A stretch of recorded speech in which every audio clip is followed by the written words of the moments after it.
Ko kole ho fanga ngai fatap ko ta pe ko se na fakika ta moawe mo menit ko ni ke fa hoko por kala manga maheni fa fa he po to naki ka ko ta popo e ta ngawe pe o ko ki mo tolo mai fa mo tolo mai ngai weekend i ke po sa pate ko ya o ko fia he mai fanga mari ko ni ke fa hoko por kala ma ko ni pa ko ya ta tu ka fa malo ke ta mai vani e ofa ta fil manako ko ne fai ma te ta tolo ta wa sia mai ai mo menit ko ni mo e fra hoko por kalama ko ni pe ko ko le fa mole atu ke ne to mui e por kalama ko ni ko ai ha ke telefoni ko e talo e charge telefoni ane ho ata ai ha ke telefoni o ko pe set pe ia ta hiva ai ana fa mono e au wa ya he me sasi ko o computer laptop ko ia ko le famole ko ki sai e fai me to mui ai really hate ko sai ke time ma pe por kalama pa o tu ko ne fai fa o spen he po sa pate pa fok pe por kalama ke po to na ki he o ko o tu ha pe mo po to na ko to pe ko inga he ko sa pate ya mama ni pa ko ia ko fetu ko ma fa malo ki he tau ma o mo ui he ho ko ni kala ke fa ho ai por kalama ko ni pa ko tanga te kita fai ki to mama ta mo ke fa hoko por kalama ko ni ki mo ia ko fa malo ka te mo tol ko to pena to ko ni mai por kalama ko ni ngai document boy fa mala ala ai foi por kalama ko ai foi por kalama poni ke lava ke hanga fa mama kakai mo ta mahino o ki ai kakai he mo meniti ko ni o fika aki pe mo tutun kabinet ko ni o ko fai hola e ai valau he ongo public enterprises ai pule anga na foto i he pule anga akrisi na o mat o ngai tutun kabinet ko ni pa fai ai longo atakai holo ko ia ko fa malo at ka tek motolo he to kon me ka tiau ke lava o putuketa foi programa ko ni pa o ko me fa ngofu apiton ka tiau putuketa foi programa ni e ko anga maheni he sio he ngai tutun kabinet mo ngai proposal ke tutun kabinet mo ne ngai me ka to ape so o ko fa malo atu ai pa ko fa malo ngai ngawe ko to ape ko tau lava fai mai mo ngai kau fai kau mo ngai pot folfola ngai best folfola ko lava ke lauto ia pe ko mama ke tiau lava ke wako ai ke ilo ngai me toton ke fai he ko e hulu ka folfola ko pe ke to loi ene to koni ke ngau e ko ni ta fa hoko pa ko fala he taimi o ko fai puputu ako lawe ngai best folfola ko mai ngai fai kau mo lotu ko fa malo ta ka te motolo he ngai o mai ko to abe ngai best folfola ko ka te tau tolu ke tau ako ai ka tau te fito ke atea ko ia o ku he ke te faloloa te tau kamata ai foi por kalama pa te lawa te asenita pa ko ospe ko ia te tau hoko atu leva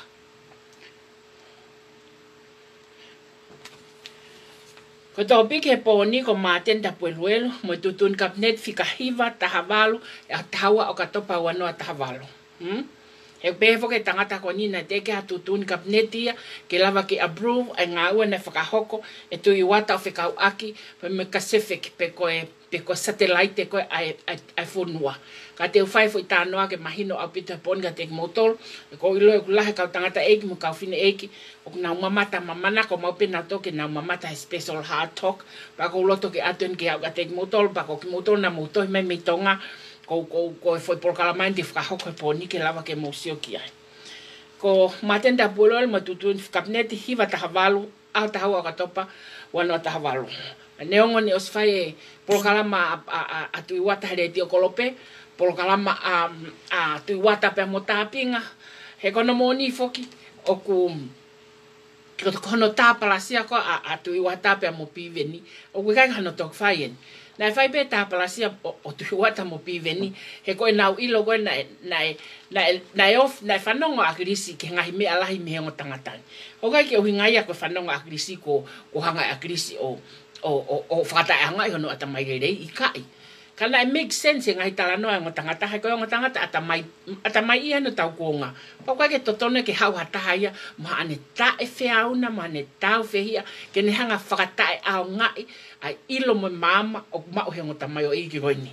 Ko toki toko taha vare ia ka ne nofo ke ne hanga whakata e au ngai o ngo tamai o iki koini ke tuku hifo hanga tala noa whasi tu opinioni peho ulupa te hao tuku mai. Kai ke te ulave ki ai i he pōni ke lava ke mahino.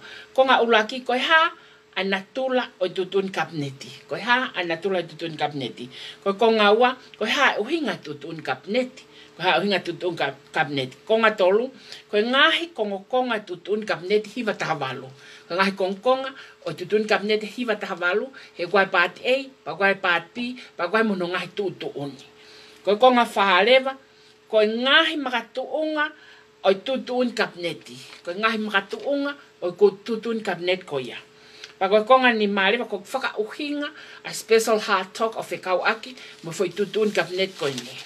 Koe konga o no lewa ko mea makehe ai o asia ai koe tuunga e tau ngawe ai ko kwa umake taimini. Pa koe konga lewa ho, pa mo konga taha koe contract koe o facility koe i Stocktoni. Pa mo ngahi paanga ngawe o ofa mai ke lava ke ngawe aki he taulanga ngawe ko whakahoko. Sai, kai tuku mua ke kamata foi polo kalama, Pa koe kamata koe te talanoa ke tamasi ko ni ko maten, Oku, pa koe talanoa ko ni kua ngā maheni pe hono whai, hono, o os mahino i pa koe ka tok talanoa nea e au, ka au mahu inga, ke uto e talanoa foi polo kalama, ai foi talanoa ko ni he poni,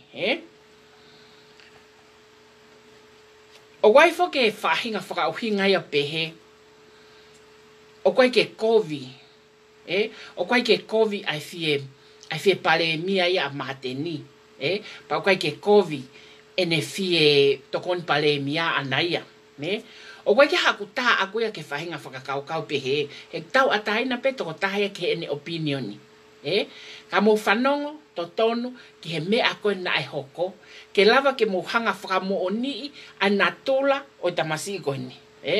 Ko tamasi whakatu tamaken ke tau ngawe, pe aku hau ia ke ne vahe, ai ngai kupu, kehe, o ngawe koe ni, o a o mai ke kau followers koe o patoa. Pe ako au ia kua weka taimi ko whakaukau au, te ulava pe au ia mo konga katoa kuro polo e taimi no run, ai foi viso ne o ika ke te whakakau maha foi hinglea e kua patoa ki ai. Te ulava lelei pe ea. Ka koe uhinga ono kei o mai e patoa ke puke i loto ko respect.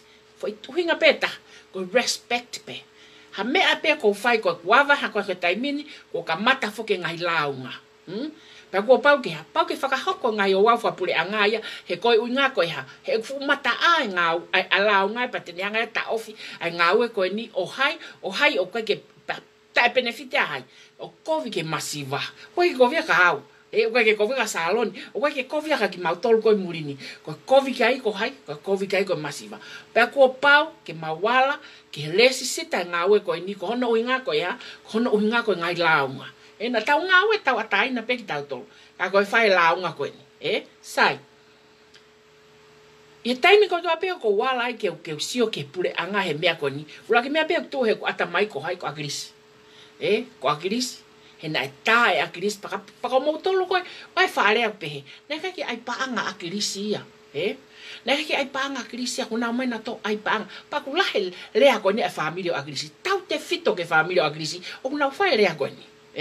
Pa kwa ke lope ko tai fie more. Pa kwa ke lope ko uhinga mai ko itai hai fai ai ngawe ka ke nau ai ngawe. I don't know. Ka ko lahi homo lea ko ni. Ko lahi homo mai me family wa krisi. Pa ko faka me apango ia he ne homo mai immediately family.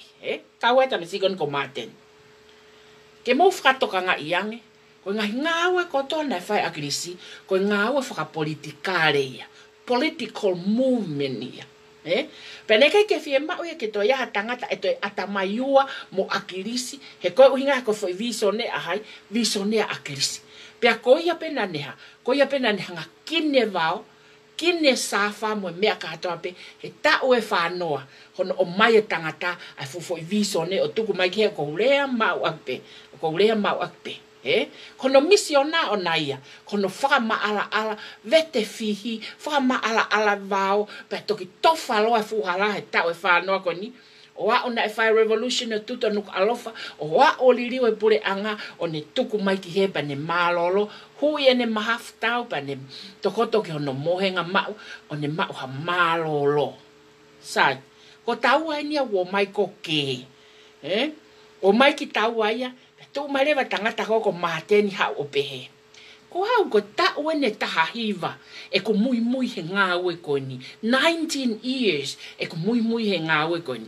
Ko ta wene taha hiva ho huke loto fare o agrisi i he fe politikare i he ofe fine o agrisi ko lautala. O ku ikai ko hau ta o taha hiva ho ngawe ko ni. Ko ta we taha hiva ho hu ke loto fare ko ia i he ofe fine o agrisi koe tangata ia o ne fai ai ngawe ko ni o hanga whakafotunga mai o sino ko takwe ne taka tahiva to make yourself feel important ko koe o ke close taha koe ka agrisi no hala au pitoi you go as a number 2 and you still number 2 you never hei kaipete ke number 1 ko ia legally platinly culturally you will never number 1 pe na kapau toki huma se au se aho pe ua pe toki huma se au se aho pe tolu pe mahina taha pe taha ka ku ke ta ko tahiva he is the legal right platinly and culturally o i kai ke yai ha to tonu a ko taha ke stepu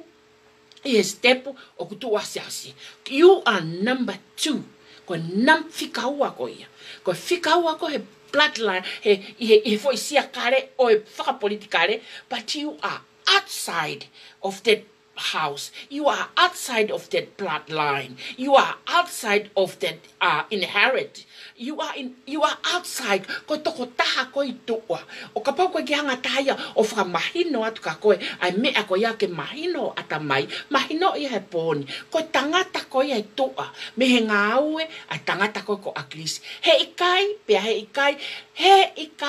ikai o ku ke come and go ko ia a honi pe ka ke mate e to mali mata ine a pongpong o ia to son in law akris a pongpong so you are replaceable. Ko siao sia he ikai peto e lava foi me ako aliriu i mo wini ko e fohalahia agrisi it will never replace tatawa pe haere masisu moha tu iongonga maman moha pa angalahi maman he ikai ke to e lava ia replace of unreplaceable I foi position ya ko siao si ko ia owa te ke ha o taki hala e kakai o pehe ko ta o tahiva ne ke fononga mai mo tangata he koe ngai talanoa ko koe ta o tahiva ho o kai e pa anga agrisi he koe uhinga na ke ha ko lau tala na e ha na e whakangofua ke ne whai e ngā ue ko ia ta o tahiva mo o kai o langa e agrisi ho whare no fo anga you never ever able ke ai hala i papa ke hao ai o family ko langa e akirisi ho fare sio ke ofa tangata ka ke hao ko ke tamate ho no foa he ikai to lava liu e tohi tutuni alangi mo maman ai tu unga o siausi he ikai te ke to lava e koe pe ko ho faka ke o mamai ian noa nguto fuiva ho faka ke ko fai Ko ku fie ma uia keke ako naki I koe keke I loi. He kui kai ka hau fa te ne hanga lava ako naki I koe. Oku mo veu e loto whare ko ia. Oku tala hui e kau I ki ke kau lalai. Oku rea COVID ai tehi nā ke ta o ka ta o ke te. Oku nau mo veu. Oku nau whetā ngihi. Oku kai e whamiri ko ia. A loi mata. E nau te pire mau mea toko ni. Ko ngā ue. O ke monu ia. O ke mari ke whamiri. Nai a ko irere. Ka ne ko ho whakataane mai ko mau whamiri. Kai te mau iloi mau tope ku kei whe. O ku inu e loi mata kona. O vahe a whamiri ko ni. Tupunga I he fo I whakakau ko tau e taha hiva na ake nofo ai mo akirisi kai alua se ao sia he develop e se ao se hono karia alua se ao sia ke prove ke ne tamai o kuanga e tonga whakawhaingata ia iau he ako hen he koi uhinga ko ngā ue whakapolitikare te alu ki muri o kumia ko opportunity and I can do that and alua se ao se ngā ue he region koe a Pasifiki na ake I whee. Ta o taha hiva ho o kai e mo ui mo paanga akirisi. Ta o taha hiva ho hanga install e fu mo ua kere a o bang rap ho o ngā ue. Ko hai nai hau o whakakake ai ngā ue koe ni. Whaka mo ui kere a pato lere kere a I he taimini. Siausi. He koe uhinga koe ha koe bloodline ia na tu whakasi ova o mai. O kui kai ko koe ai bloodline. Ma koe ka hau wha ke ne hanga ako na ki koe, he mea totonu o totonu ke whai. Ko ke vahe mai, hau ke hanga vahe. Visone akirisi, ko ke rea aki, o saipe he ke ia, he ke pe mo visone. Ke sio, ke hau ke hanga vahe, kau poupou, ka ke toki mua ngutu ai, he koe tau e taha hiva, o ku ke pehe koa e koe, o ku ke ilo e mea katukatoa, o whekau ak mo akirisi. Ka pauna ke ilo e mea katukatoa, he kai te ke loi. He kai te ke aike more pure anga akirisi, he kai te ke aike mau e kabineti, he kai te ke whaiha mea taha. Pea ko ho foi tektiki mo whanongo mai katoa kakai whanua, ko ne foi tektiki eni.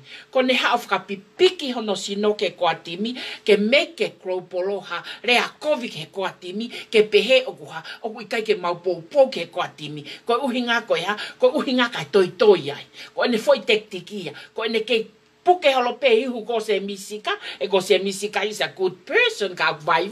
O ko halita ia ke ne lita fu nation. Ko ne puke holope ki ihu ko se o se misika o hinga ke ha, ke rea kove kakai ki he koatimi, ko uhinga kai ha, ko uhinga kai toi ai. Kai toi ai, he ko ane uhinga ke ha, ke veuki, pia tene veuki. O mo ilo, kana e hoko foi ulat whakatahape a tuki tua, o se lelei e patoa ia, o lelei ngā ue patoa. Ka oku longoa a patoa, he oku kei nofo pei loto, oku ia moutolu, oku ngutuki he ke nopere, oku ngutuki he ka moare, oku ngutuki he ka semisika, oku ngutuki he ke kau whakafofonga, oku ne hanga tāketi, ki he ene timi, o ka pau e aluatu o whainga tāmaki, pia whakakau ke heke. E heke mo viso ne ka tene whai mea ko ia. Pea koia ko lota ke hanga whakamama tangata koe ni ke mo hanga mahi noi. Ko tau e taha hiva ene mui a akirisi, mo ene kai e mo uia akirisi, mo ene aie kere a peng rapo, mo ene hanga o aie mea kat whakapaanga katohe ko lautala na tukuai. O mate ngungu. Toki hawa si oha. Te aluat mo ki ofe fine lahi oha. Riaki ono whaamiri Hawaii. Ka era to hoko te tauhi. E o te mo tolu o wha. I tangi ia ana. E koe ko ana pia une ilo ta noa koe ni. Ko tala noa koe ni whaare agpe akiris. Le agpe akiris ke ngai kai ngaufi. Tala noa mo ngai kai ngaufi. Mea katoa pe ko motuka kia ana. Ke pehe ko ana une whae mea kani kai. Kai ke. Mahal o hewa e ku tala noa ki ai ka koe whe mau. Ke hanga o atu ka teki motolu. Ai na tula e tangata koe ni. Te tau tala noa koe kia poni. Te ke ha mea e tahe mo iko ni kene whai. Pea pehe ko ha mea ngari tangata ai. Hau ke ki motu I whare whakoutua ai. Ko langa e hai, langa e akiris. Sio, hau lewa hak moone ai koe lau. Ko whakalata I maha moone lau koe kau Koe ai koe ofa koe kakai koe kau homelessi. Koe he nipa koe ka mea kovia ofa ka homelessi. Ka koe lewa lea authority o pehe. Ko ofa pe ai ko tuku mano wa e taha. Whai atu pe ho mofononga tuku mai mono wa e ua. Whai atu pe hu mai nima, hu mai uluhu kata mano sino ki whare. Pako ni hau ana ko ia pe ha, tene toi o mai mo homeless hoko, tene ma all of a sudden ko ha, phone homeless ho mo api. So kate ke te lava ko, o whai haturi he taimi ko ia. You should remove them now, e nau kei nofo heni. Sio? O ku pe he tangata. Whai atu pe ne te kehe de ngau he kere, ana ula ke alu pe ko tangata e tita. Whai o ngongo ka mata mahe taimi o tonga, o sepe koe hoko mai ke kere a whai, hopo mo hopo a kere a mo ngahi mea mauma, koe mea kona kou ne whai taimi ni, koe mea pe kou whai kere a. Koe mea pe ne whai kere a hono taimi. O mo puta mo uai koe kere a. E ngai ke isi keke. E kai ki tau whaalau hingoa au ki ai. Pane hao lewa mo ne foi tala noa, koe ta ue taha hiva. Ene mui a akirisi. Ko uhinga ke ha, ke whakasi ia ake foha mo oni, ke whakasi ia ake bloodline, ke whakasi ia ake foha lai ko akirisi, na e toki hau pen he tau e taha o ngā ue whakapolitikare, ka aku tau e taha hiva mā tēnia. O ku ke tau e taha hiva, but you are still son-in-law. You are not a son. You are son, pag tayo mo foi ini, pag tayo mo foi loa. You are son-in-law, and you are still son-in-law. Pia ka pau, o ku ke peheho ata mai ko tau e taha hiva, ko ke hoko ko si a o si ai. Te eki ke usio hata masi, mo hata mai o eki whakakau whakasesele pehe, o hange o ku ke whai. Pia ko ia ko loto ke o te pui tu a tangata ke lava ke mou mahi no, ia kune whaatala no a pe ia. Ko tau e ne taha hiva, e ne mui e visone. Mateni, ko si tuku mai visone ki he. Pena ke tau e taha hiva, pena ke tau e taha, pena ke tau e hongo fulu, pena ke tau e nima, pe ua. Ko mui koe, ai hala whanonga, o si kine a kiriso ma ala katoa mai. It's there as a reminder of yesterday and history. O ku iaipe, ko whakatokanga ki he hoko atu, oi aneafi. O ikai ko ene iai anaia, ko ha makatuunga ia, ko hoko atu, ika i more ke mamao. Me he foi poini ko ki he alu ko ni ko ki he kau. It's all depend ia mateni, it's all depend ia siaosi, it's all depend ia kakai fonua. Ko hai, tene lava carry on, ai foi visone ke tau.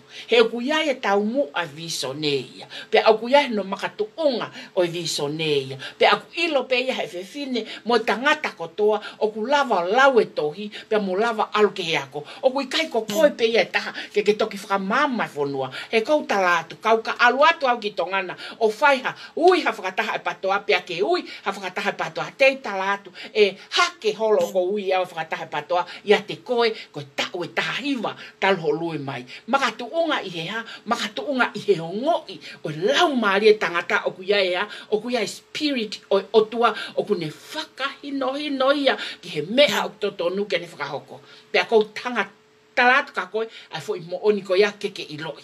Ko tau e taha hiva ko ngata he mahalolo a kris koe hoko.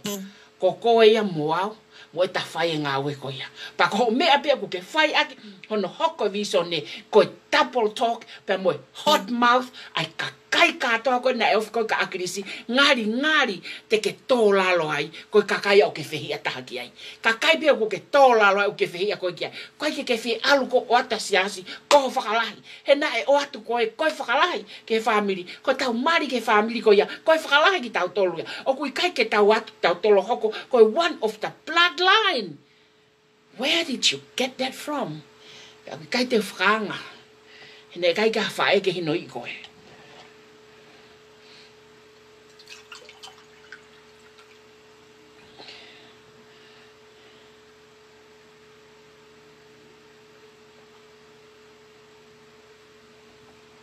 Ko e kuwhia ma o ia, ke ure atu o whekau aki, mo e toko taha koe ni. Whekau aki mo e more kapneti ko mo o si lawe i loa mo tole mea katoa. Ko o si lea ma po hiwa tua ne toa mo na tui wataya. He? Ulu aki aho pe e nau whakataha. Mo sio ke mea koe ni, ulu aki aho pe e nau whakataha. Ko e lea pe a po hiwa tua ne toa tuku katoa mea katoa ki mui, tau whakataha. Tau carry on pe loto akirisi. Loto pea pohiva tone toa ke te beutia.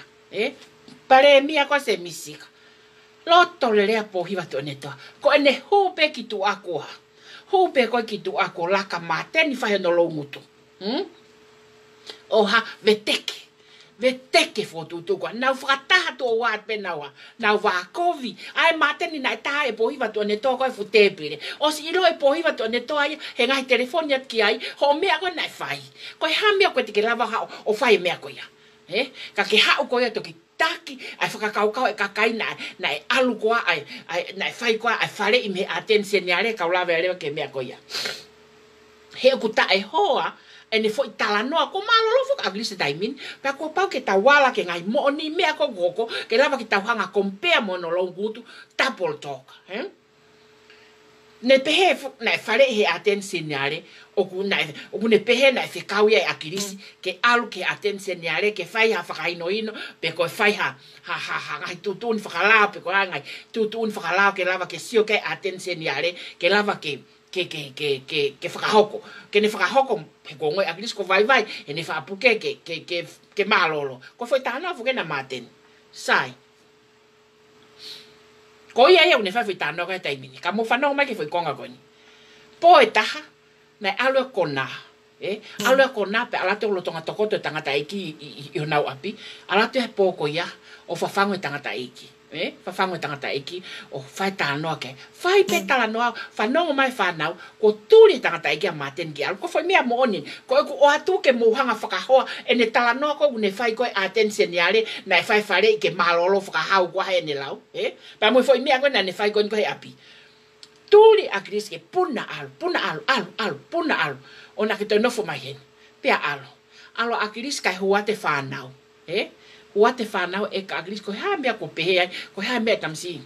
Ko foi rea na agrisi, mo sio kien, foi rea na agrisi. Ko tamasi ko nyo fie pare mia, patene hanga veteki ai kabineti haa. Sio? O ku mo sio ke rea agrisi, mo ene talanoa ko nai alu ke attention niare, ko whekau e agrisi ke alofai umea whakalao ko uinga ko ya, ko uinga ke te resigni. O ke sio, mo sio mo ne alu ko ke push agrisi ko ke resigni. Ke resign na agrisi. O mo sio ke rea atangata eki, o ku fie pare mia tene veteki ai kabineti. Ko ane mea na ne whai. Ko ane mea na ne veteki akina. Ko mea na ne ai pohiwa mo mea ke nau heke. Ko ane ilo i e te Deputy Prime Minister ahai. E te Deputy Prime Minister pohiwa tone toa ia. Ko se misia e ha e pare mia, e te Deputy Prime Minister pohiwa tone toa ia. He ko ena pegua. Ko ena pegua o mai pe ne mea kato ha o toki ke mo siao se he ngai whiri la kanga kona kou whai. Pe tu mai rewa kakai e tala mai, o koe ka hano kovi whi pare mia iyo. O koe ka hano kovi o nai whi pare mia, o mo oni au pito ia. Kana e huia ke funga waka mo laini ko ia ia, i he hosi ai tamakehe. He need to go buy a horse, o mai mono piti, o mai mono mea heka, o mai mo ane whawhanga ane hosi ke sino, pa ne ha o hekai, pa ne lue ai, o whai ene viviri ke paremia. Hei kai ke hau ia heka, he hosi a agrisi ko malolo, he koe hosi a agrisi e whakafokai, e whakafoki a ki e bloodline ni. He kai ke nofo e mokoe, e whakafoki ai hosi ke bloodline ni, he koe hosi a nautolo. Pea ke he viviri atu koe ke whakafoki, koe mea taulongo ai, ko viviri ke whakafoki a te hosi ko agrisi, ki a te koe, he koe tau e tahiva, ho whanonga ai. That's the problem. Ko palo pale mai ia. Alu ko e kwai ho tamai he kai te ke tamai ua ko pe te ke benefiti ua ko. Alu ko e kwai ho tamai fenga kapa haki hosi ai. He ka he hosi ko ia. O ko hufanga e whakatapu e foi polokalama ko ni. Ka ko whema o ke uhanga o atu ke mahino ke kakai o ku ke whai ko no pou i. Pa whaka ufu ofa pe tangata ia te ia pe. Ka ku ne hau ia hoko ko taki i he whonua. Pa ne hanga whenga ke rune ai ngahi langa ngau e kotoa na e whai a krisi i he funga waka o teke o te mokalati. Mosio, pa koe mea ia ko loto mamahi lahi au pito au ia e ne hau ke whai ai ngahi tala noa ko ia. O ku mau taimi ka te hau ene tala noa ana ko ia, o ku ikai ke make sense, ko tala noa ai kakai whi mau mawhai, pa kai ke totonu ke ha, kai ke totonu ke whaka tolonga ho tau society. He koe whahinga kakai pehe, ka mau ene maha ne kaka hotua, tene malaya hotua. Ka koe ke toton ke pehe ho tau society, o toton ke tau whetokoni aki. He anga e tau ngāue o whakahoko. O ko tui mahalo ko, futo ki tu e ku tala teu, i he toko tahani, kai tuku ke ufoki ke foi tutun kabineti. Sai, ko konga ulaki o pehe, ko ha ana tula o tutun kabineti. Sai, tuku ke utala noa ke tutun kabineti. E mo iloi, ka atoa pepa o iloi ene, ka kai ngawe whapule anga, na whatala noa mau pekia, ko pule ko he pule ko fonua tolo. O ku iai e whamau anga, o ku iai legislative assembly, pa ku iai mo executive. Ai ko kabineti. Pa ko kabineti ko pule ko iai ko paremia. Sai. O ku iai lewa mo takitaha services ai pule anga ki tokanga ikina ko kakai. E mo manatui, ko operate ko pe ko ngawe ko pule anga whakahoko. O whakahoko ake tau pa anga, e tau pa anga tuku hau. Pa kwa lewa takitaha ministry ai pule anga, o nahanga tokanga ikina hange ko whale maki. Tokanga ikina e tau mo ui, a polisi, tokanga ikina e tau malu, ko isohotia, ko kastomu, ko no tāna ke tuku hau, inland revenue. So, o kuhanga he ngahi services ko ia, o whai e ngā ue ko e pule anga maka te tau tolu, ake tau pa anga. Sai, ko ngahi ministry katoa, o we have policy, pia moe regulation, o foi ministry data.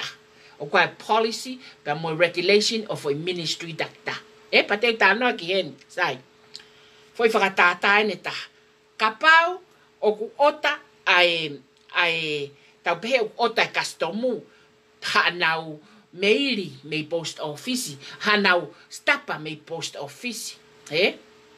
O ku ai lewa foi ota, pea au lewa ki post office, o mai mei post office, ai foi la stapa ake ota.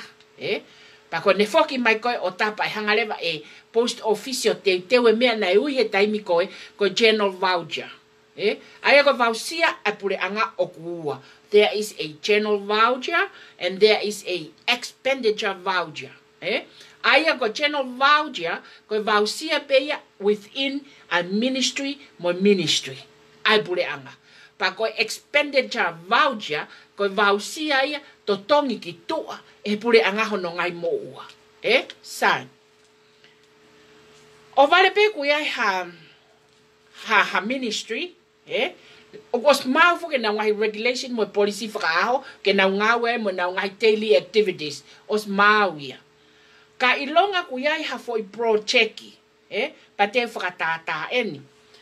O vale pe ko ava ihe na ngawe na fema e na tolu ia ha nau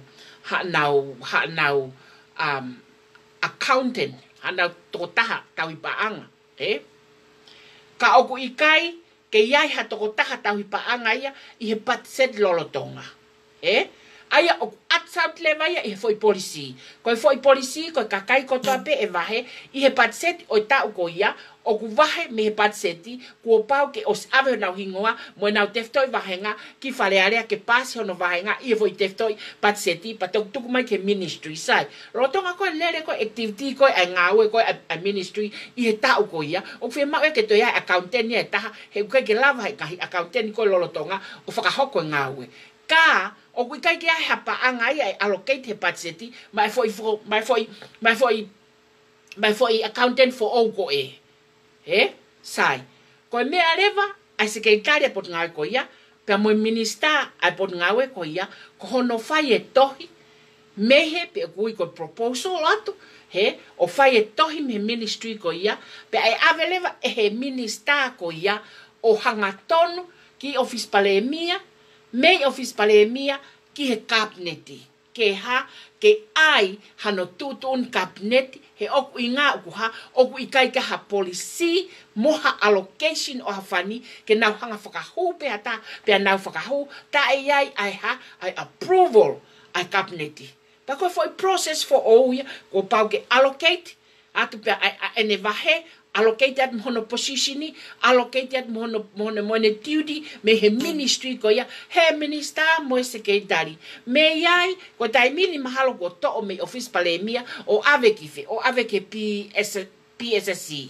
ai ngau ko na fa establishment division ko ai office palemia ko pau ke ave ki ai me ai ki fe ke ai hono tutun kapneti ko pau ke fotuat me ministry ai fe paanga he ko pau fo ke fotuat hano vahenga e ka ki hata e ngau ta vai ko pau ke fotuat me ministry ai fe tu e ma me paanga ke fai ake vai ato ta ko ia o ave ke kapneti pe si o kapneti ke o reasonable o make sense e ma o besilin ko ia o totonu ta ko taimia o pasia foi tutun kapneti o tuku mai ki tua o approve ai foi proposal ko me ministry ko ia ko uhinga ia mea ko tutun kapneti ko hangaue pe ko ha activity ai current pule anga pe ko pule anga lolotonga o ku ikai ke lava e policy lolotonga ke ne hanga supply ai mea ko ia pa ko pau ke ha ke seek approval ai ha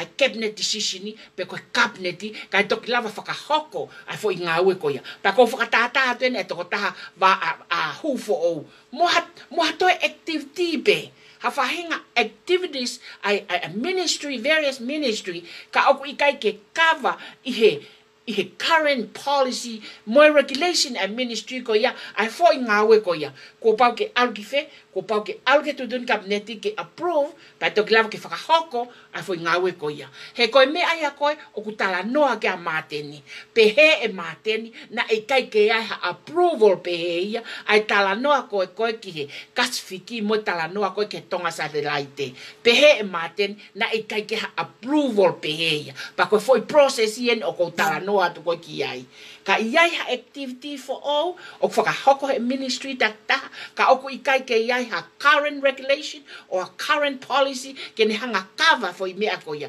pa ko pau ke ha alu ke cabinet ke fai ono approval ai fo ya recommendation ko atu mo proposal ko atu me ministry ko ya o ko tu yo mahino ai fo konga ko uhinga ya o me ko tutun cabinet ko ngai ngawe ko to ape ai pule anga o ikai ke fall in pe mo current policy and current regulation ko pau ke seek approval ai ha a cabinet pa ko me ngai paanga la lahi o toho o over he mafai ko minister paanga pa pable ke mai ki fe pa ke mai ke cabinet ai o se ai no policy ya ona ko pau ke mai ngai paanga ko over he fiha ai mafai ko o minister paanga ka ko uhinga ia o me ko tutun cabinet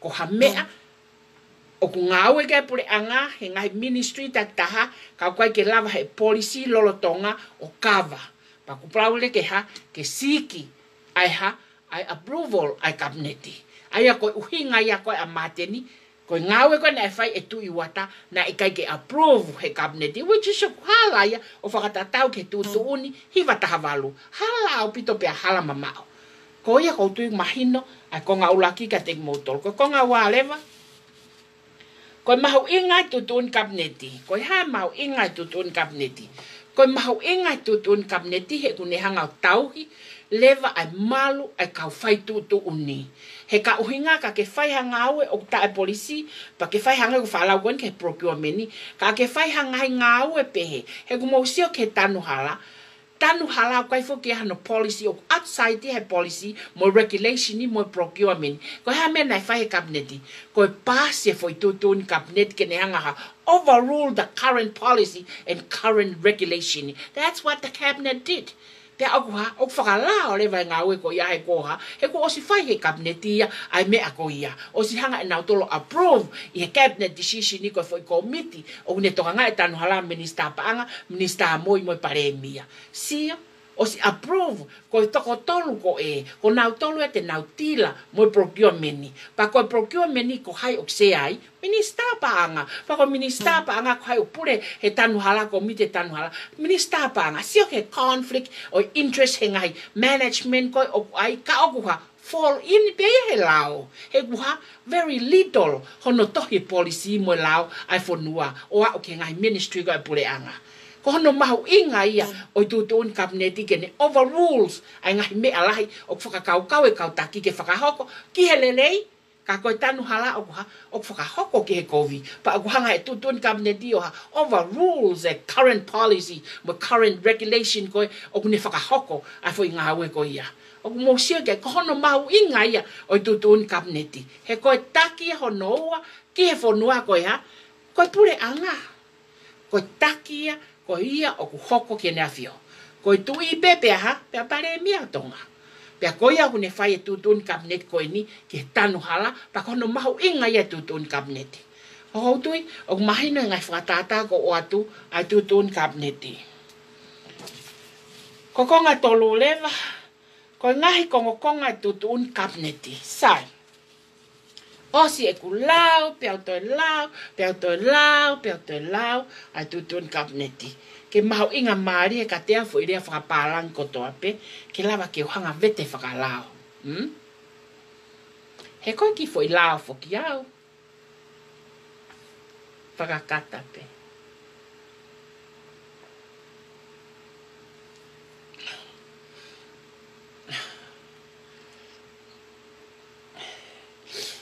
Koe konga tolu koe ngahi. Konga tutun kabineti sai. Ko tutun kabineti, nei whahe au tahaua o katopat waf tahawalo. Pa ko tutun kabineti, ko ngahi recommendation ko toa nei whahe tutun kabineti, he nei part A mo part B. A and B. Pa koe A, ko foi me ana e uai. Recommendation ko he A, ke whokotuu pe toi tānaki atu ai ngahi business public enterprises hange ko le tio tonga o hange ko telefoni o hange ko uhila ai ko ngahi public enterprises ya pure anga ko ngahi business ya pure anga ka ko ave privatize o lava ke na hanga pe na tolo whakalele pe ki na tolo ai na whokotuu mai ke kabineti ke lava ke privatize pa ia for public enterprises e ua uluaki ko kautaha lolo pa ko ua ko tonga satellite foi kautaha business e ua. Koe foi recommendation koe na approve o tari e tutun kabineti. Ke whakotuu a foi business e ua koe ni. Not only that, i foi part A. Kana e toi whakotuu mai ke whakotuu mo patset ki ai. Kai ke ngata hano lesi sita ke hoko koe foi public enterprises kai toi kumi mo hono patset. Whakotuu mo patset ki ai. Ko kuhinga e ku tala noa ni e ku ngai tapol toka ko a mateni e ni alu ko tala na e fa miliona na e ono miliona ka ko fa miliona na e area mo ye ki ha atu i wata ke te ke fa o satellite na e approve i he tutun kabineti i he aho tahaua o ka topa waf tahavalu ai fo i konga e ko lesi sita ai ngo kautaha e ua fo o a public enterprises ko e kautaha lolo pe moe satellite, tonga satellite. I kai ke ngata hono le sisita, kai toi ai mohono patset. Ai au mahino, to tonu ke toi area i mohono paanga. Koi foi uluaki part A pe na e approve o tari ai part A. Na i kai ke ta e tari ia na e tari. Na e tari e foi part A. Heilo pe ko uhinga matenia ke approval fe ene tapol toka loiko whakaokolo. Sai. Part B leva. Ko whakotuu mai ai foi poate tare kita ki he hongo kautaha fo o public enterprises kon ai pure anga. Na hanga lewa o amended ai hoko ai minister ko mei teki ke foi lakanga ko ya kana hanga lewa amended dia kana hanga lewa o whakotuu foi poate tare kita. Uluaki ko sea poate tare kita ko ya ko tuiwata. Hoko ki ai ko minister panga poi va dontoa. Hoko at ki ai ko puaka, maten, tapueluelu. Hoko atu ki ai ko puastei, hoko at ki ai ko saipiukala. Ko foi toko nima poate tare kitai na e approve ihe foi tutun kabineti hiva tahavalu, aho taua o katopa waf tahavalu. Ko foi tutu uni kabineti na e approve. Te moa kumiki ai pa kona na sanga salon herete o kolope o approve sai. O ko fia o mai mo toka nga ke hoko ai foi part A mo foi part B. Ko part A ko ha foko tuu pe alesi sita ai foi kautaha pe a kumi mohono patseti. Pe ha pa toki ai atu iwata ke hoko ko ha ko e taki o poate tare kita. Ko tare kita o ngai poate. O poate ko poate tare kita ko no sea person ko tu i wata. Ko foi tutu ni kapnetia mohono kongonga. Ko fere va be a ko o fa matala mau vale. O ki kai mau ilo me mau tala no ki ai. Na ka te ke ngau ko kapneti maten na ngau ko sela ko na office pare me na pass in and out te deliver kapneti and all those kind of things ngai me ka ka kapneti ko ilo ya me ko ya. Ko fere va approval o ko ke holi mai ke toi ai. Na e approve ai foi hiva taha valu ko e lesi sita ngo kau taha e ua pe a kumi mono patseti. Pe a ka pau na ala tu iwa tatala noa ka fa miliona moha ono miliona moha ua miliona moha kilu o ku yai ene to tonu he ko ositali i e patseti ke ne alu o ha o kumi patseti he ko ia uha he ko ia o sea ia e poate. Ko poate tare kita na foto o foi tutun kabineti. Ko konga ia tutun kabineti o na wo mai ko tapol talk aki. O tala mai ko na ia. Na ikai ke approve. It was recommended and approved a hiva tavalo. Ko hareva me o toi tala mai na ikai ke approve. Tala noa na iha. Na hu pe whakata pe hu mai hatu i tua o telefoni pe hamwe. Ko ha whano tānaki mai ai fu mea mau taimi ke he holoi kakai. Kai ke hao vete ka pau hao ilo whakalao ai foi tutun kabinet hiva tāwalu. It was approved. Ke resi sita pe a kumi hono patseti. Pe a koe tare kita e ngai poate ko yako hai tui wata. Hamene ke whiri ko ke tare kita. Ko hinga hau whaluku ho ako, he kai te ke ilo ha mea pehe. Ko mene kai ke o atai ke sea, he kai te ke ilo ha mea whikau aki mo ia. Ko mea pehe whai ko tapol talk. Tapol talk, mo hot air from your mouth. What a living thing tau sio ki ai.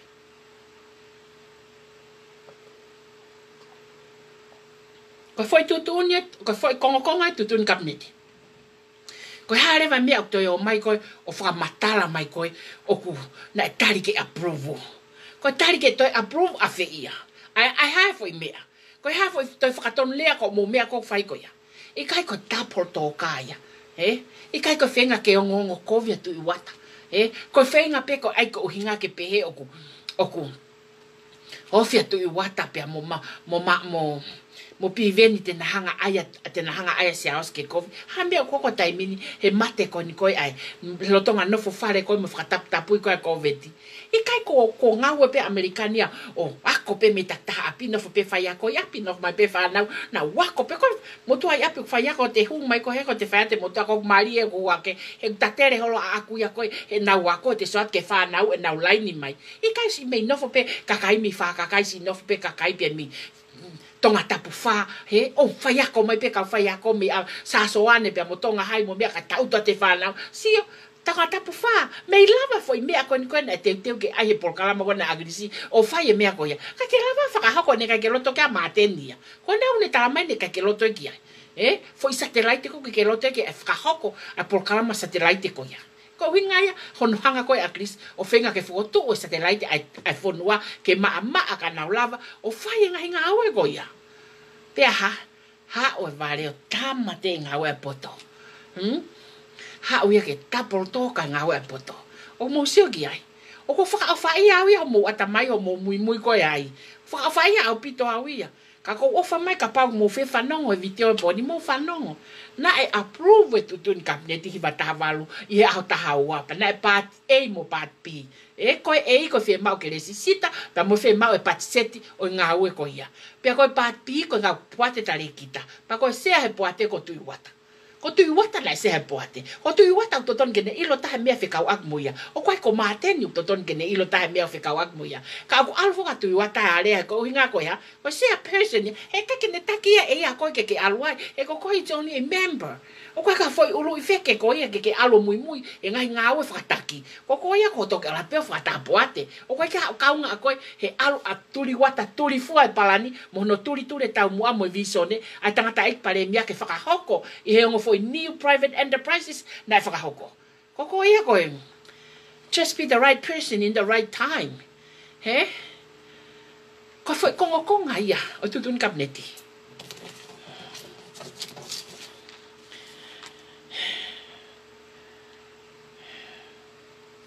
Ko konga whako ngai makatuunga tutun kabineti. Ko hinga whoke ngai makatuunga en kona tok lave ki ai. Ko sio tangata ik pare mea ke mama i ko alolo. Pe loto tangata ek pare miake ha. Loto tangata ek pare miake ne hanga to o mai, ke to o mai o ai ko public enterprises e pure anga ke lava ke ha, ke ma alolo. Ke lava ke munga o ako mo ngai mea lere, mo ato fa hinga me ape ko tupunga ke tokoni, ke ate ki moutolo. Na fie ma o ke whakafoki mai ke ha, ke te kia he pure anga ai kautaha lolo. Hange hola club e tua te mo kautama koe kana whakasesere he te teu ke to o koe pure anga kautaha lolo. He koe kakai koe koe unau ta utu koe koe i he mo mona koe whonua o kuha. Mea ko toa peu tau whengai ke tau walat ke tau kai i ko ngā pulu ko nau kai la na tō ka mau lao. Nau kai la na tō o kuha mau lao. Ko nau mea ko whai ko kai la mau lao. Ai whengat ke tau kai e nau tepire i he pulu ko nau kai. Tau kai ai kapakapa i kete koe pulu pa ai ke tau kai a ko ngā whale mani o ku molu upe a ifo. Ko kakai a ko ia. Ka koe me aia, koe ngahi makatu unga na fie mao ai koe, na whao ai foi tutun kabineti, koe fie mao ke ha, ke hoko. Ai ngahi kautaha lolo ke lava ke hoko koe public enterprises, ai pure anga, pia ke whakalere mo kautaha satellite, ke lava ke ha, hange koe taimini, hange koe na sio maa kirisio ilo e hoko, ai mea koe ni COVID-19 e taimini. E ne whenga koe ke tuu e polokalama satellite. Ka koha, kai taria. Ko konga ni ma ko whakauhinga. Hange ko na kulau ko ki ai. Ko tutun kabineti, ko tutun for all, o ko ki lava current policy mo regulation ko whakahoko ngau ko ai pure anga, ke ne hanga whai ngau e ko ia mau lao. Lava lewa ke whakatu e proposal o whakahu ke ha, o whakahu me ministry ke ha, whakahu me ministry, o ave ki office palemia ke lava ke ha, ke circulate, i he kau minister ke nau hangalau, pe me iaire te nau toki hangati peiti, ai sai whakalufua koe ke whonua. Sai. Ko whai tutun kabinet ko ni hange koe kulau ne o kone ko osi hanga ea o vete at ka teki moutol. Ko whai konga e ina e fie mao ke whakotu e o kautaha e ua, pe ke kumi mono paanga. Osi pa fie mao ke ha, resi sita, ke hoko koe o public enterprises e pure anga. Sai. Konga warewa koe ha, ko ngā wārewa pe koe pātpi, na e whakotu e kau poate tare ki tā pia sea atu i wata. O ko mou pehe ko hana e whiria tangata eik paremia atu i wata ke hoko koe sea, o hongo foi kautaha fo ogo ne ua. He ko tu i wata pe ne ilo, ai ngā ua ki hongo fai kautaha koe ai ua. He is the person o kune iloi. O koe ke iloi e māteni. Pea kune hongo poto apo hiwa ka koe ke ne kai ke ne lawa ia, o fai ngahi area whikawak. He ko whangafu taika. O te teo ke hanga tu i wataha. Here iho nau ke te, ka lava ke tuku mai kau tā lolo, mo satellite. Hei kai ke toi lava i hataha. O whai ngā ue ko ia. Kono uhi ngana e whiri e tamasi ike alo whai ia. Loto kovi le vai ai. Alu atu lewe seku ne whai. Ka pau loto kovi pe ke foha bloodline o agrisi. Pa ko hai e tai toi loto kovi ke tamasi. O kune ma ue mahaki ko ia. Mahaki ko loto kovi ko mahaki whakatuta. Pa kue kai ke hanu toi whai to o ia ona. O mo sio. Na e whakotu ua tamasi ko tui wata ke ne hoko koe sea i he poate tale kita e ngo kautaha e ua he ko ia o kune ilo a mea ko ia. O hau peke taimini ne ngo kune kei nofo i tu a whakalere ne ngāue o mai pe ne mo i ka ko ia kune ilo. A ngahi mea katoa koe pule a ngamu i kabineti na iai.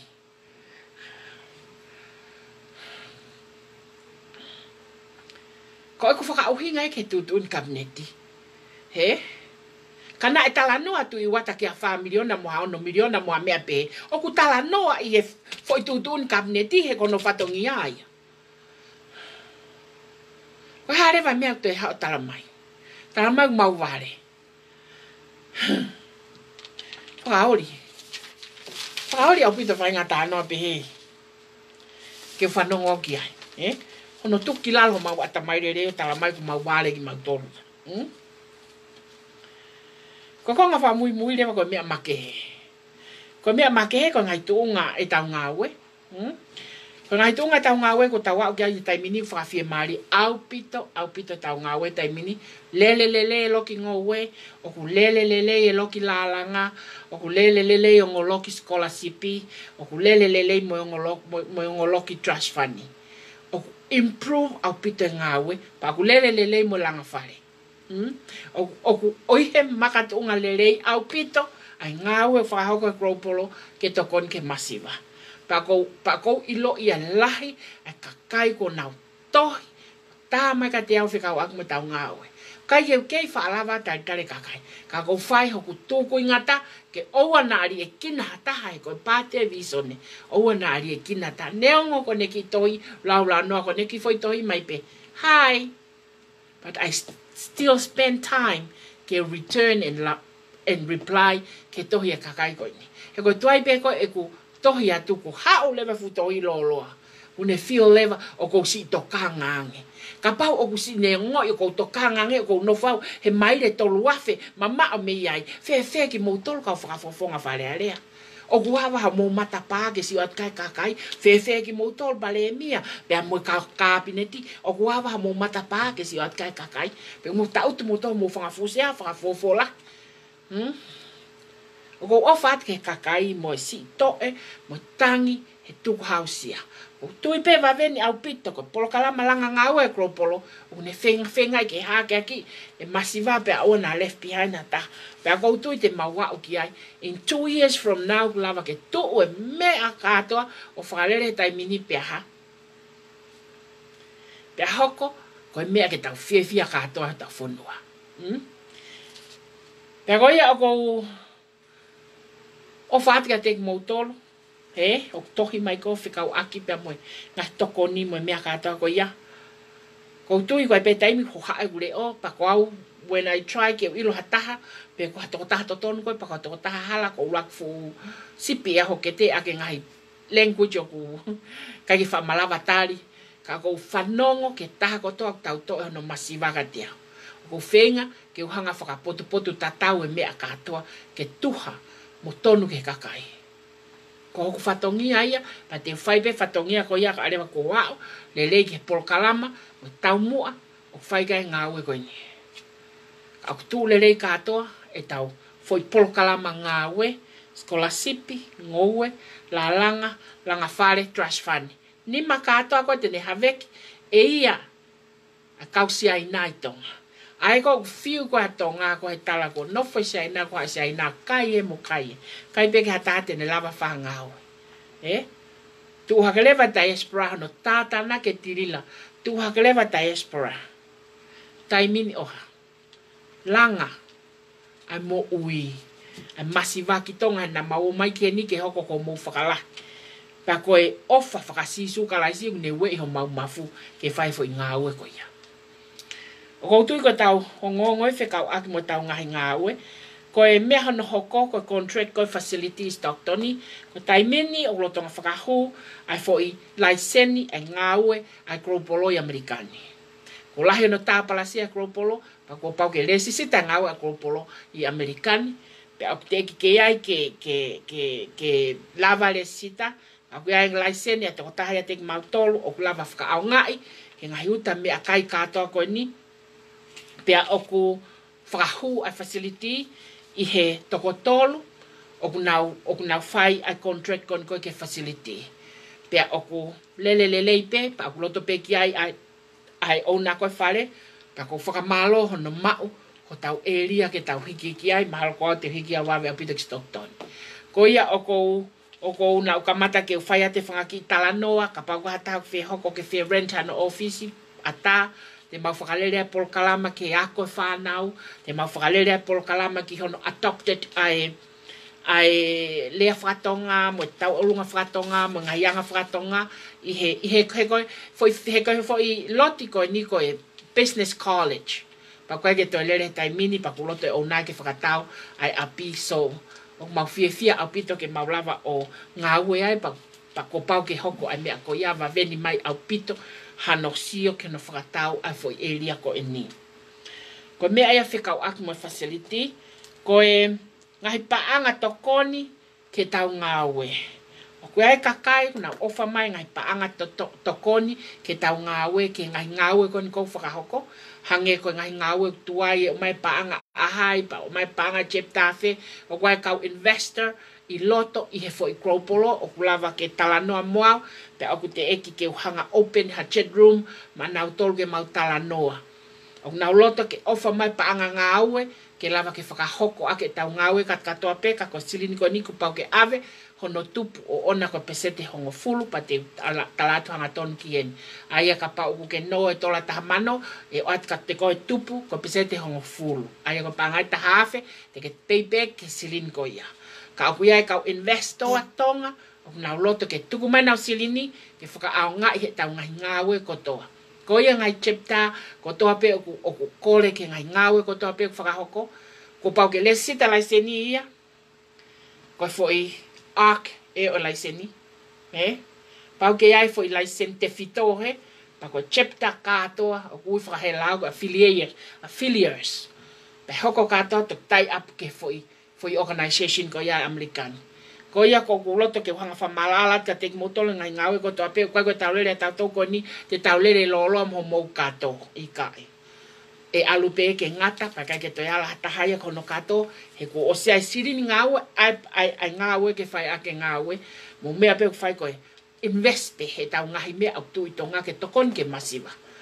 Te ke hoko atu pe mo society ko i tonga mo corporate society ko i tonga ke lava ke langa hake mo ia masiva ngai tukui kolo pa ko tui ko mata ai kau taki ko to ngai kolo no fa ngai polkalama ke lava ke nau fata ta hoko ngai langa falala ka fonua ke nau hoko nau fangi langa falala ka pa ko fia au pito ai he lava ke langa hake mo ia tonga e fai nga fonga ngawe fa maman lahi ko ia hange ko kau ngowe o lava ke mau ai ngai market la lahi au pito ke foi mea kai so he kai ke to ya palo palema pa ko tu na o ngawe pe por ka ai plianga agrisi o ilo lele au pito pe tu yo ata na hanga fa o ngai packaging thing ki he export o koloa me tonga pa lava ke whakahoko me akata ko ya so ko tui mahalo ko va veni mai lava ke fa o commercial packing house e fonua ke lava ke ave ngoe katkato o peki ai hange ko vai hake vai ifo vai loto ke lava ke fa packing pa ko tui ko va hapai tatolu bune osi mongo hapai una osi laka holo ki nawa na ngai vai ngate te ke langa na ngai society ko vava uia ko to atu ki nau tolu ia ko nau lere mua ki nau tolu ia ko whaka malo at ka te koe seri toa kalao mo tom wha mo saia he tai mua vava uia ko hao nau kondeina mea kaya nau tolu ia pa ko whaka whetai whaka fie ai ko ia ko ngā ue patoa kropolo mo ianga foi program he poni kai ke fulolo he na whenga ke wanga whamalaala ai foi tutun kapneti mo no ato no fika ke lava ke mulau pana hanga sa alo no posi i re tio kolope fekau aki pa mo foi tutun kapneti pa kontui te mulava lau konga i he whakapiritania e ko mea koni ko whakahako whakatonga atu o whakapiritania pa ko ia pe ko ia ko ofat ka te motolo ko mo mea mai poni ke tau polokalama ko tui ko te tau hoko atu e whokire ma programa ko ni ke potokonaki ke whaene ngawe te fito i he pona tona ko toa pe ko no whamama i whanua i ngai mea ko toa pe ko pehe o totonu ke whaia whakamama. Ko ia oku tau wa umai ke momenit whakaosi pa ko tui ko e ngatangai tau polokalama ke tau te hoko at pe taim tatau e tokonaku i kahau hongo fulu PM mai taime Amerikani muta toka. Good night everyone.